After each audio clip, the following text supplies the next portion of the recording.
Sorry সবার প্রথমেই সবার কাছে ক্ষমা চেয়ে নিলাম।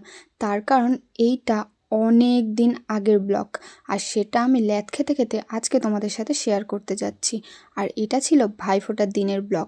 যারা ছবি টবি দেখেছো তারা তো জানোই যে এই লুকটা কিন্তু আমার ভাইফোঁটার দিনের ছিল। তো দেখো সকালবেলা কিন্তু আমার ননদের থেকে আমার হাজব্যান্ড ফোঁটা নিয়ে আমরা হাজব্যান্ড ওয়াইফ বেরিয়ে গেছি আমার বাপের বাড়ি যাওয়ার উদ্দেশ্যে। তো দেখো প্রথমেই কিন্তু আমরা শিয়ালদায় নেমে গেছি।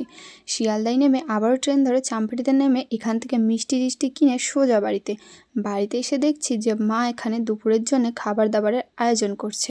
মা যেহেতু এদিকে খাবার দাবারের আয়োজন করছে, আমি ভাবলাম চলো গিয়ে এবার দাদাদেরকে ফোঁটা দিয়ে দিই। আর ফোঁটা দেওয়ার ভিডিও তো তোমরা অবশ্যই দেখেছো, আর যারা যারা দেখোনি তারা কিন্তু অবশ্যই গিয়ে ভিডিওটা দেখে এসো।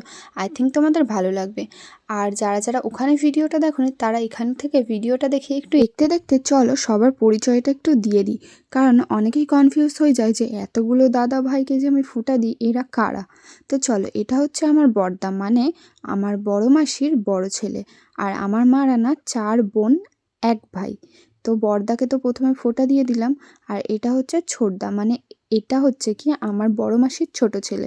তো আমার বড় মাসির 2টো ছেলে, ছোট মাসিরও 2টো ছেলে। আর আমার মা যেহেতু মেজো, আমরা 1 ভাই 1 বোন। আর আমার সেজো মাসিরও 1 মেয়ে আর 1 ছেলে। তাহলে তোমরা একটুখানি জানিও তো যে আমরা কতগুলো ভাই বোন হলাম। তো চলো এখানে কিন্তু ছোটদাকেও ফোঁটা দিয়ে দিলাম। এবার সোজা চলে যাব আমার ভাইকে ফোঁটা দিতে, আর এটাই হচ্ছে আমার ভাই। তো যাই হোক, এখানে কিন্তু ভাইকেও এবার সব কিছু যেমন রিচুয়ালস আছে সব কিছু মেনে টেনে নিয়ে এদিকে কিন্তু ফোঁটা দেবো। আর এখানে ফোঁটা দেওয়ার সময় একটা কাণ্ড ঘটেছে। মা দেখলে পাশ থেকে ঘরে চলে গেল, কারণ ভাই যে আমাকে গিফটের টাকাটা দেবে সেটাই মা আনতে চলে গিয়েছে। আর আমি আর আমার হাজব্যান্ড বসে বসে ভাবছি যে ভাইকে আমি দিচ্ছি ফোঁটা, মা কেন গিফটের টাকা দিল।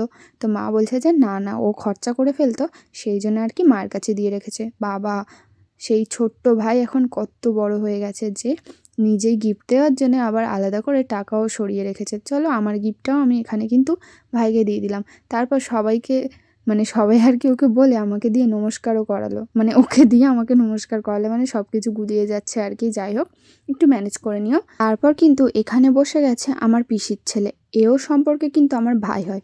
আর এদিকে দেখো আমার মারা যেমন 4 বোন, আমার বাবারাও কিন্তু 4 ভাই আর 1 বোন। আর এটা হচ্ছে কি আমার ঠাম্মার বাড়ি, মানে পিসির একমাত্র ছেলে, সবার খুব আদরের ভাইপো আর কি। তো যাই হোক, ওকেও ফোঁটা দিয়ে দিলাম, ও আমাকে মিষ্টি খাইয়ে দিল, আমিও ওকে মিষ্টি খাইয়ে দিলাম।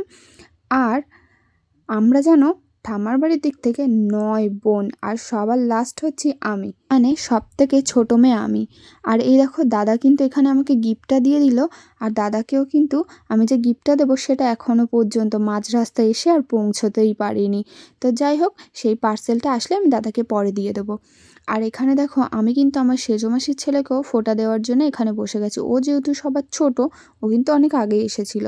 তো যাই হোক, ও ওর সময় মতো বসেছে, তো এবার ওকে আমি ফোঁটা দিয়ে দেবো। আর যেহেতু অনেকটা দেরি হয়ে গেছে সবাইকেই, মানে দফায় দফায় ফোঁটা দিতে, কেউ কারোর কাজ ছেড়ে আসতে আসতে, তো তার জন্য একটু চন্দনটা শুকিয়েও গিয়েছিল।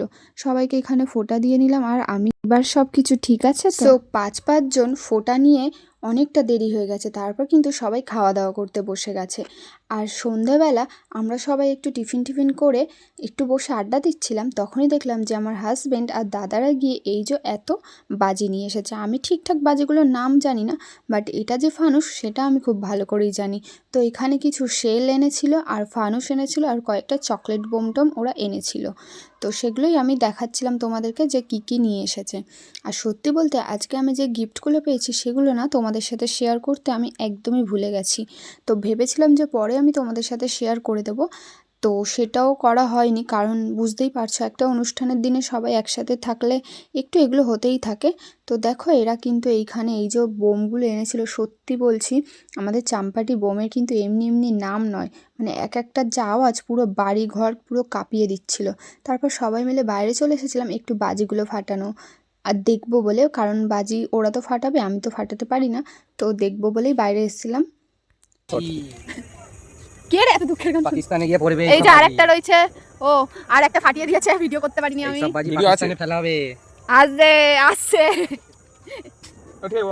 তুই তোর দাদার কাছে যা, তোর দাদাই একমাত্র তোকে বাঁচাতে পারে। আর দাদাই হচ্ছে তোর ইয়ে করতে এটা দাদা তুই তোর ফোনে এমনি লাইক মার না ভিডিও করছিস তুই ভয় পাচ্ছিস কেন সামনে আয় তুই যা না ওখানে তুই যা এখন থেকে তুই গ্রুপে দিয়ে দিবি তুই কর না তার ছোট তো এটা তো বড় হ্যাঁ এটা ও বাবা আরেকদিন তো ওই আরেকটা করে দেই না কত করে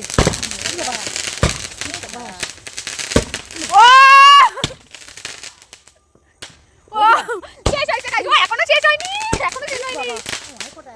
আর আছে আসিস না আরে উপরে ধর যেখানে খাচ্ছে আরে নিচেও দেখাচ্ছিলাম আর আছে নাকি আর নেই ওখানে আরেকটা সেল আছে কটা ওপরে কিন্তু হবে নিচে এই শুনি না এটা কোথায় করলো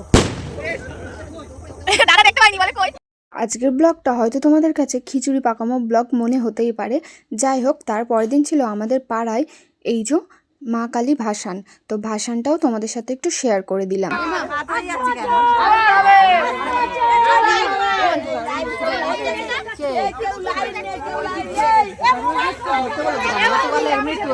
না